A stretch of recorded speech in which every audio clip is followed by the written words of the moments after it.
laporan yang kita lakukan kolaborasikan untuk edukasi gizi ini juga kita tidak hanya sendiri Bapak Ibu, kita bekerja sama dengan beberapa kementerian dan juga dengan beberapa mitra. Jadi ada beberapa mitra juga yang mensupport ini.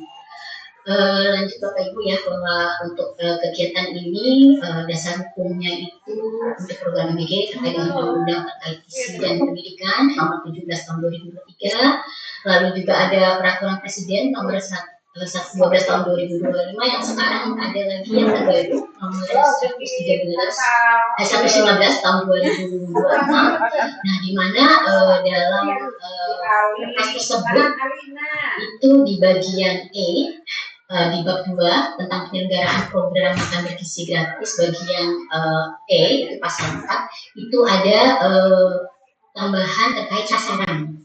Jadi sasaran MBG selain peserta di jenjang pendidikan mulai dari PAUD sampai SMA atau SMK, lalu ada anak-anak di bawah 5 tahun, balita, lalu ibu hamil, ibu menyusui, juga ada juga sasaran untuk kelompok lainnya, yaitu mencakup pendidikan dan tenaga kependidikan, intinya kayak guru dan TU.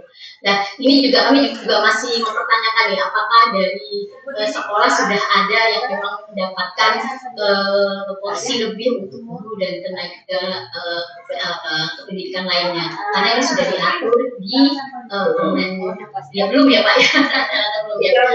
Maksudnya ada yang sudah mungkin secara bertahap ya, secara bertahap. Alhamdulillah sudah belum. Ya, karena Alhamdulillah sudah. Alhamdulillah. Ada yang belum. Yang belum bersabar, sedangkan yang sudah alhamdulillah ya nanti semoga itu bermanfaat. Bapak Ibu terkait dengan itu juga kemarin dalam tahun 2025 juga sudah dijelaskan ya terkait dengan uji organ mulai. Jadi bagaimana nantinya makanan yang diberikan itu sebelum dikonsumsi juga harus dicek terlebih dahulu ya Bapak Ibu untuk menghindari adanya kejadian luar biasa. Jadi memang sebelum kita makan kita cek dulu. Tapi tanda kutip di sini bukan berarti uji organoleptik ini itu menjadi tanggung jawab bagi guru tidak kalau ada apa-apa di sekolah, bukan.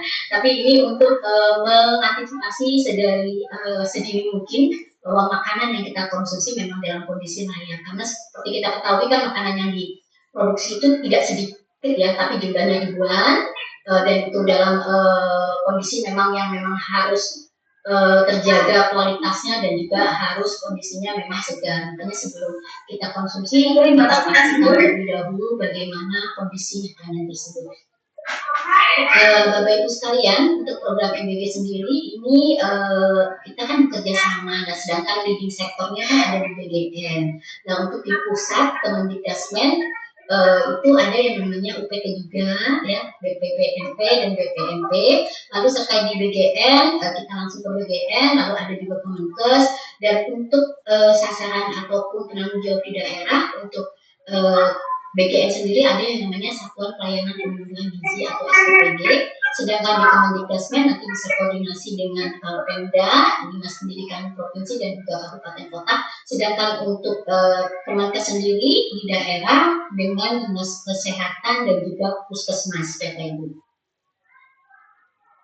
Untuk persiapan dan kesiapan satuan pendidik dalam menjalankan program MBG, kita refresh kembali mungkin untuk sekolah yang belum mendapatkan MBG, bahwa sebelum kita mendapatkan bantuan tersebut mungkin nanti akan ada koordinasi ya dari SPPG terkait dengan pendataan berapa jumlah siswa dan juga jumlah tenaga pendidik dan tenaga pendidikan yang ada di satuan pendidikan.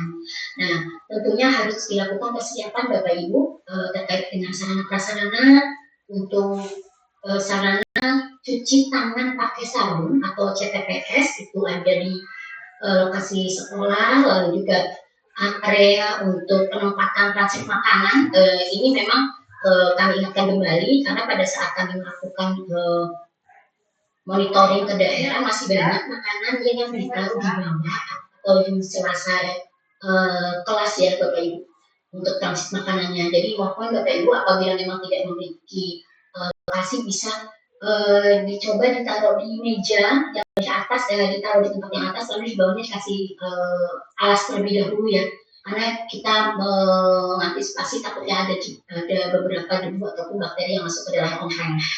Lalu ada juga sarana prasarana yang harus disiapkan terkait dengan alat pengukur berat badan, lalu ada pengukur tinggi badan, mungkin untuk yang PAUD itu ada pita lingkar lengan ya kalau nggak salah, lila ya istilahnya ya.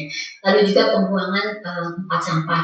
Dan untuk persiapan data Bapak Ibu jangan lupa ini nanti data yang akan diminta oleh SPPG.